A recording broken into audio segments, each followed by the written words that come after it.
नमस्कार दोस्तों, मेरा नाम है राहुल यादव और आप सभी का स्वागत है इन्वेस्ट राइट की एक नई वीडियो में।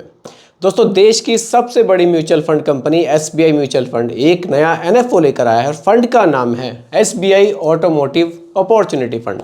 तो काफ़ी लोगों के कमेंट्स थे कि सर थोड़ा सा कन्फ्यूज़न है इस फंड में, क्या हमें निवेश करना चाहिए या फिर नहीं करना चाहिए, कैसा ये फंड है और क्या इसके ग्रोथ के चांसेस फ्यूचर में हो सकते हैं। तो इस टॉपिक पर आज की वीडियो में डिटेल में डिस्कस करेंगे। आप सभी लोग वीडियो को बहुत ही ध्यान से देखिएगा और समझिएगा, क्योंकि यहाँ एक चीज़ मैं आप सभी को समझाऊंगा बिल्कुल सिंपल भाषा में। देखिए दोस्तों, कुछ भी कॉम्प्लिकेटेड चीज़ नहीं है। एसबीआई ऑटोमोटिव अपॉर्चुनिटी फंड नाम से ही क्लियर है, ऑटोमोटिव यानी कि ये एक, देखिए पहले तो ये समझिए ये एक थीमेटिक फंड है, यानी कि एक थीम में निवेश करेगा। और नाम से ही क्लियर है कि ये ऑटोमोटिव यानी कि ये ऑटोमोबाइल सेक्टर्स में आपके पैसे को निवेश करने वाला है। देखिए, कोई भी नया एनएफओ आता है किसी भी म्यूचुअल फंड हाउस की तरफ से तो लोग थोड़े से परेशान हो जाते हैं, थोड़ा सा समझते हैं कि पता नहीं क्या एक नई चीज़ आई है, क्या हमें निवेश करना चाहिए या फिर नहीं करना चाहिए। इसको देखिए मैं बिल्कुल सिंपल वे में आपको समझाऊंगा।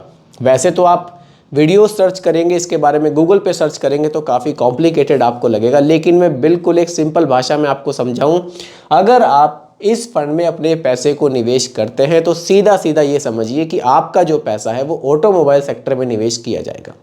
किन कंपनीज के स्टॉक्स में जाएगा? जो 2 व्हीलर, 3 व्हीलर, 4 व्हीलर जो कंपनियां ये बना रही हैं, 4 व्हीलर्स बना रही हैं, इन कंपनी के स्टॉक्स में जाएगा। जैसे कि मारुति सुजुकी, महिंद्रा एंड महिंद्रा और आपका बजाज हो गया, इस तरह की टीवीएस हो गया, जो भी इस तरह की कंपनियों को आप जानते हैं, इन्हीं कंपनीज के स्टॉक्स में आपका मेजर पैसा निवेश किया जाना है। चीज़ों को जितना सिंपल करके समझेंगे उतना ही आपके लिए बढ़िया रहेगा। बाकी बहुत ज़्यादा डिटेल में जाएंगे तो यही टॉपिक आपको बहुत ज़्यादा कॉम्प्लिकेटेड लगेगा। एनएफओ लॉन्च हुआ है, 30 मई तक आप इसमें निवेश कर सकते हैं। उसके बाद ये दोबारा ओपन होगा, फिर इसकी एनएवी आपको कुछ बढ़ी हुई मिलेगी। अभी आप निवेश करेंगे 10 रुपये की एनएवी पे आप इसमें निवेश स्टार्ट कर सकते हैं। आप समझिए कि किसको निवेश करना चाहिए। देखिए, जो थोड़ा लंबे समय के लिए अपने पैसे को निवेश करना चाहता है, सीधा सीधा उसको इस फंड में निवेश करना चाहिए। जो बहुत कम समय के लिए पैसे को निवेश करना चाहते हैं उनको निवेश नहीं करना चाहिए। कम से कम 7 से 8 साल का जिनका ड्यूरेशन है म्यूचुअल फंड में निवेश करने का, उसको इस फंड में निवेश करना चाहिए। देखिए, अगर आपको लगता है कि ये सेक्टर ग्रोइंग है आगे चल के, क्योंकि आपका मेजरली पैसा इसी सेक्टर में निवेश किया जाना है, तभी आपको निवेश करना चाहिए। और ये ग्रोइंग है या नहीं है, ये कैसे पता चलेगा? देखिए, ये सब चीज़ें भी आपके सामने हैं। अभी आप इस वीडियो को देख रहे हैं, हो सकता है कि आजकल आपके माइंड में कुछ ना कुछ चल रहा हो कि मुझे नई गाड़ी खरीदनी है, या फिर ऐसा भी हो सकता है कि अगर आपके पास पहले से गाड़ी है तो आपके माइंड में ये चल रहा होगा कि मुझे गाड़ी चेंज करनी है। तो ये जो सेक्टर है ना, इसका जो ग्रोथ के चांसेस हैं वो काफ़ी ज़्यादा दिखाई देते हैं, क्योंकि आजकल जो गवर्नमेंट का फोकस है वो भी इलेक्ट्रिक व्हीकल्स को बढ़ावा देने में है। तो इलेक्ट्रिक जो व्हीकल्स हैं उनकी जो कंपनियां हैं वो भी इसमें शामिल रहने वाली हैं। और जो कंपनी ऑटोमोबाइल सेक्टर के लिए पार्ट्स बनाती हैं उन कंपनियों को भी इसमें शामिल किया गया है, यानी कि उन कंपनीज के जो स्टॉक्स हैं उसमें भी पैसा निवेश किया जाना है। तो कुल मिलाकर ऑटोमोबाइल सेक्टर का जो एक पूरा हब है उसमें आपका पैसा निवेश किया जाएगा। और देखिए, इंडिया में तो सबसे ज़्यादा गाड़ियाँ, अमेरिका और चाइना के बाद सबसे ज़्यादा गाड़ियाँ जो है इंडिया में ही बनाई जाती हैं। तो यहाँ इस सेक्टर के जो ग्रोथ के चांसेस हैं वो काफ़ी ज़्यादा हमें दिखाई देते हैं। अब थोड़ा सा नेगेटिव पॉइंट्स की भी बात करते हैं। सारे पॉइंट्स पॉजिटिव हो गए, नेगेटिव पॉइंट्स की बात करूँ तो ये एक थीमेटिक फंड है। थीमेटिक फंड में क्या होगा, मिनिमम जो आपका 80% निवेश होगा वो इस थीम में निवेश होगा। अगर इस थीम की परफॉर्मेंस अच्छी चल रही है तो रिटर्न्स आपको बहुत ज़बरदस्त देखने को मिलेंगे, क्योंकि इसी थीम में आपका मैक्सिमम पैसा निवेश किया जा रहा है। लेकिन अगर इस थीम की परफॉर्मेंस सही नहीं चल रही है, ये जो थीम है ये अंडर परफॉर्मेंस है, तब जो आपके रिटर्न्स है वो भी काफ़ी तेज़ी से यहाँ डाउन हो जाते हैं। दोनों चीज़ें हैं, दोनों पॉइंट्स हैं, इनको आपको ज़रूर ध्यान में रखना चाहिए, क्योंकि थीमेटिक फंड है।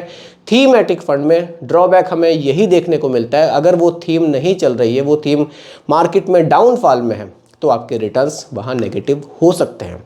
लेकिन अगर थीम ऐसी है कि जिसके चांसेस बहुत है बढ़ने के, तो आपका मैक्सिमम पैसा उस थीम की कंपनियों में निवेश है, तो वहाँ जो रिटर्न्स हैं वो आपको काफ़ी ज़बरदस्त देखने को मिलेंगे। अब देखिए, अगर आप पहले से म्यूचुअल फंड में निवेश कर रहे हैं, आपके पोर्टफोलियो अच्छा खासा बना हुआ है, लेकिन आप एक फंड उसमें और ऐड करना चाहते हैं, तब आप इस फंड को अपने पोर्टफोलियो में ऐड कर सकते हैं। लेकिन अगर आप बिल्कुल नए इन्वेस्टर हैं, आप अभी से म्यूचुअल फंड में शुरुआत कर रहे हैं, तब आप डायरेक्टली किसी थीमेटिक फंड को ना रखें तो मेरे हिसाब से ज़्यादा सही रहेगा। क्योंकि देखिए, एकदम नया फंड है, आप भी बिल्कुल नए हैं, हो सकता है कि आप बहुत जल्दी घबरा जाएं, क्योंकि थीमेटिक फंड है, कई बार रिटर्न्स कम ज़्यादा इसमें fluctuation normal mutual equity mutual funds के मुकाबले ज़्यादा देखने को मिल जाता है।